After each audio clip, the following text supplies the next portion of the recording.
Good morning बच्चों। पिछले video में हम लोग क्वेश्चन आंसर कर रहे थे और समझ रहे थे। आज की वीडियो में हम लोग नया लेसन यानी लेसन नंबर 11 में रेशियो के बारे में हम लोग को जानकारी करना है और समझना है। चलिए इसमें हम लोग शुरुआत करेंगे। देखिए इसमें क्या चीज के बारे में पढ़ना है, तो रेशियो से वस्त्र तक, ठीक है। रेशियो से वस्त्र, रेशो से वस्त्र पर इस टॉपिक में विशेषकर रेशे के बारे में हम लोगों को पढ़ना है और समझना है, ठीक है। तो आपको बता दें कि कोई भी वस्त्र तैयार करने के लिए क्या चीज का प्रयोग किया जाता है। तो किसी भी वस्त्र को तैयार करने के लिए पहले रेशे तैयार किया जाता है, ठीक है। और रेशे तैयार करके उसके बाद क्या किया जाता है, यानी धागा बनाया जाता है। और रेशे तैयार करके धागा बनाया जाता है। उसके बाद से धागा बनाने के बाद से वस्त्र बनाया जाता है, ठीक है। धागा बनाने के बाद से क्या चीज, तो वस्त्र बनाया जाता है और विभिन्न प्रकार के जो है वस्त्र बना दिया जाता है, ठीक है। तो हम लोग सबसे पहले जानेंगे कि रेशे जो है किसे कहते हैं, ठीक है। रेशे के कितने प्रकार हैं, कौन कौन से रेशे हैं, ठीक है। और रेशे क्या चीज से प्राप्त होते हैं, सब के बारे में हम लोग क्या करना है, तो जानकारी करना है, ठीक है। तो आपको बता दें कि रेशे जो है, रेशे ये दो प्रकार के होते हैं। एक जो होते हैं प्राकृतिक होते हैं और एक जो होते हैं कृत्रिम रेशे होते हैं, ठीक है।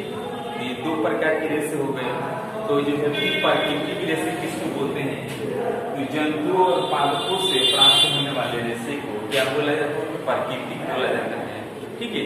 और मानव द्वारा बनाए जाने वाले रेशे को क्या बोला जाता है, तो संश्लेषित बोला जाता है या कृत्रिम बोला जाता है, ठीक है।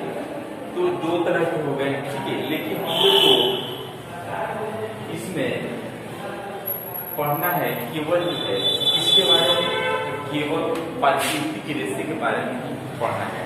संश्लेषित रेशे के बारे में आप लोग नेक्स्ट क्लास में यानी एक क्लास में जाइएगा तब जो है उसके बारे में पढ़ना है, ठीक है। तो हम लोग प्राकृतिक रेशे के बारे में हमको विशेषकर जानकारी करना है, ठीक है। तो चलिए हम लोग सबसे पहले जानेंगे कि रेशे की क्या डिफिनीशन होगा, इसके बारे में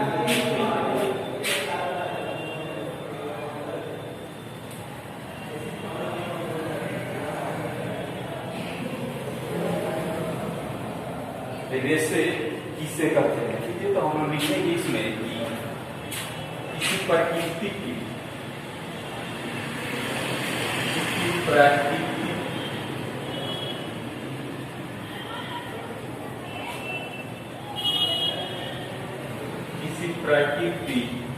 या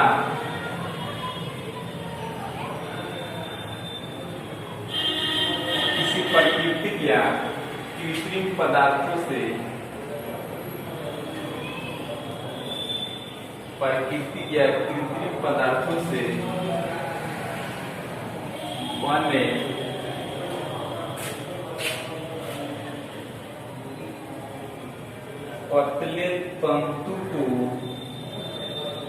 बने पतले तंतु को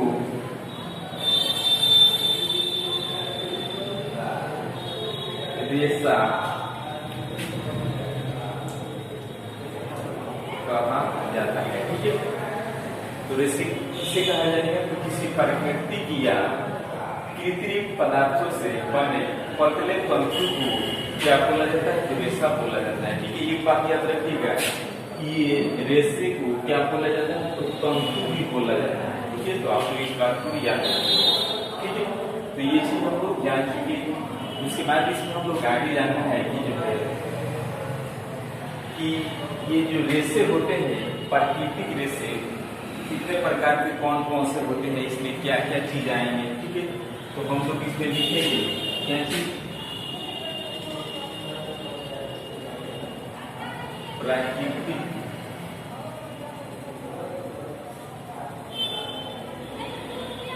प्राकृतिक रेशा, ठीक है। फर्स्ट पॉइंट में क्या लिखेंगे, प्राकृतिक रेशा। प्राकृतिक रेशा जो है फिर किसे कहते हैं, ठीक है, तो हम लोग इसमें लिखेंगे कि जंतु एवं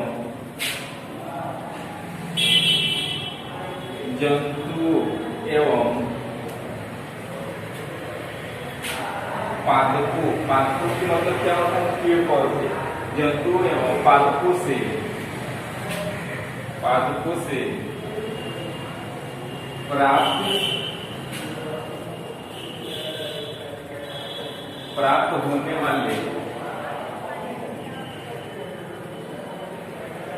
प्राप्त होने वाले रेशा को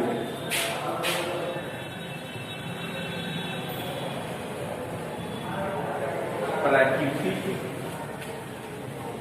रेशा कहा जाता है। ठीक है, जंतुओं एवं पादपों से प्राप्त होने वाले रेशा क्या बोला जाता है? तो प्राकृतिक रेशा बोला जाता है। अब जो है हम लोग इसमें जानेंगे कि प्राकृतिक रेशा जो है, इसमें 2 पॉइंट दिया गया है, जंतु एवं पादपों। फिर जंतुओं से कैसे प्राप्त होते हैं, कौन कौन से जंतु से जो है प्राकृतिक रेशा प्राप्त होते हैं, इसके बारे में हम लोग लिखेंगे। ठीक है, तो जंतुओं से जो है, जैसे मान लीजिए कि जंतु के अंतर्गत कौन कौन से जंतु से जो है रेशा प्राप्त किए जाते हैं, जैसे कौन कौन से जंतु हो जाएंगे, जैसे भेड़ हो गया, उसके बाद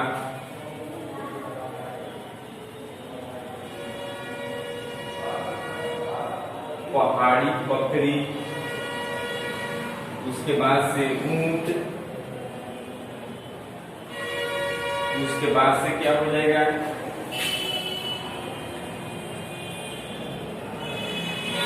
अंगोरा बकरी,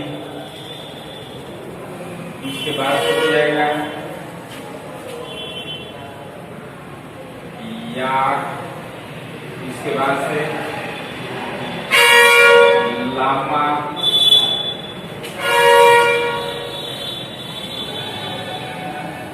एल्पेका।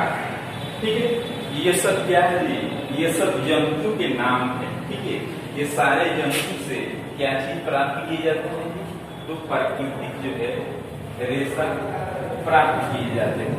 ठीक है, ये सारे जंतु से जो है क्या प्राप्त किए जाते हैं?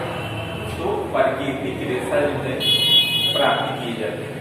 ठीक है, जैसे आपको बता दें, जैसे भेड़ जो है, भेड़ के बाल जो होते हैं क्या होते हैं?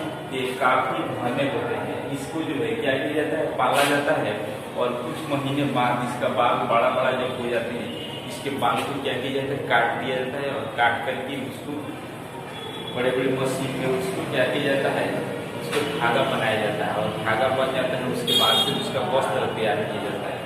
तो उसी प्रकार पहाड़ी बकरी, ठीक है, पहाड़ों पर बहुत सारे जीव जंतु जो है, पहाड़ों पर बहुत सारे लोग रहते हैं, वो क्या करते हैं? पहाड़ी बकरी को पालते हैं। ठीक है, इधर जाइएगा आप जो है तो जम्मू कश्मीर, ठीक है, लद्दाख की तरफ, उधर ये सब बकरी जो है काफी लोग ये सब क्या करते हैं? अपना पालन पोषण इसका करते हैं। ठीक है, उसी से अपना पैसे की आमदनी करते हैं। तो ये बकरी को वो लोग पालते हैं, और उसके बाद से इसका बाल जो होता है बड़ा बड़ा हो जाता है। ठीक है, तो बाल को क्या करते हैं? वो लोग काटते हैं, और काट करके और उसको बेचते हैं, और उस बाल को क्या किया जाता है? तो बड़े बड़े मशीन में उसको डाल करके उसको धागा बनाया जाता है, और धागा बना करके वस्त्र तैयार किया जाता है। इसी प्रकार ऊंट का भी जो है उसके बाल काट करके धागा बनाया जाता है। देखिए यहाँ पे दिया गया है अंगोरा बकरी, ये पॉइंट सबसे इम्पोर्टेंट है। अंगोरा बकरी के बारे में आप लोग जानते हैं, ये जो है बकरी कहाँ पर पाई जाती है?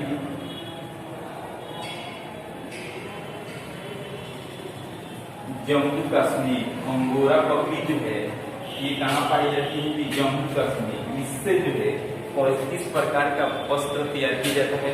तो आप लोग याद रखिएगा, पश्मीना। ये बहुत ही फेमस है, किसी किसी दुकान पर भी लिखा रहता है पश्मीना। बहुत ही काफी महंगे जो है वो शॉल उसका बनता है। ठीक है, तो ये काफी जो है गर्म कपड़े होते हैं, तो उसको क्या बोला जाता है? तो उसको बोला जाता है पश्मीना। पश्मीना पश्मीना शॉल, ठीक है। पश्मीना शॉल जो होता है पतला होता है, लेकिन 6 स्वेटर के बराबर वो गर्मी देता है, ठीक है। कितने? 6 स्वेटर के बराबर। इसको बुनने में कितने समय लगते हैं?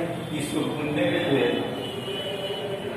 250 दिन इसको बुनने में समय लगते हैं, ठीक है। तो पश्मीना शॉल जो है काफी फेमस है। किस बकरी से प्राप्त होता है? तो अंगोरा बकरी से प्राप्त होता है, ठीक है। तो ये चीज हम लोग इसमें जान चुके और समझ चुके। तो आज की वीडियो में इतना ही। इसके आगे जो है कल और हम लोग जानेंगे और समझेंगे।